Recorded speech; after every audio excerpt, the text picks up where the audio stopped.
Hey, I'm going to teach you about sourdough. Ready? This is your starter. It stays covered except when you use it. That's a cup measure, that's a half a cup. And this is our flour. We like to use unbleached, King Arthur, whatever you like. Anyway, you take your starter and you take a cup of flour and half a cup of water. It's always that ratio, 1 to 2, 1 to 1/2, whatever you call that. And so you feed your starter, you put in there a cup of flour, half a cup of water, you stir, stir, stir, there you go. And then you cover it back up, you leave it on the counter overnight. And that is your day 1, easy.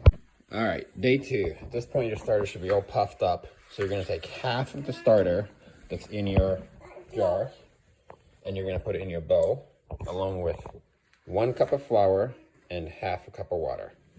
Easy.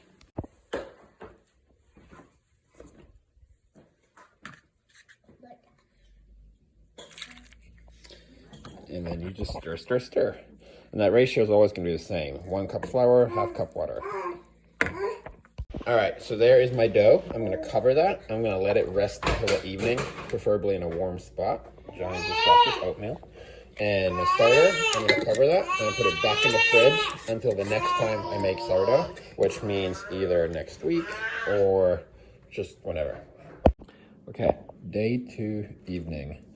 Now your bread should be puffy and raisin at least a little bit. So you are gonna punch it down and you're gonna add again a cup of flour, half a cup of water, easy. Okay, and then we let it cover it and let it rise again. Now, if you wanted a loaf that is smaller and a little more sour, you could already add your salt at this point, which is tomorrow morning step. And tomorrow morning, you would just punch it down instead of adding more flour. We'll get to that. Okay, day 3 morning. Look how nice and bubbly that looks. So at this point, again, we're gonna add a cup of flour, half a cup of water, and salt. A full teaspoon of salt.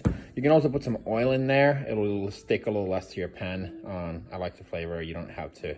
All right, and then we put it in our baking dish to rice. You can put it in a loaf pan or you can use a Dutch oven. Whatever you use, just make sure that you cover it. I'm putting a little bit of oil in the bottom so it doesn't stick. You can also use parchment paper or even flour or cornmeal. Okay, once it's doubled in size, poof, oven is preheating. We will heat it or bake it at 450 for 25 to 30 minutes, depending on the size of your loaf. Some people like to do it covered first and then uncovered, or you can just go uncovered. Experiment with it and see what it does.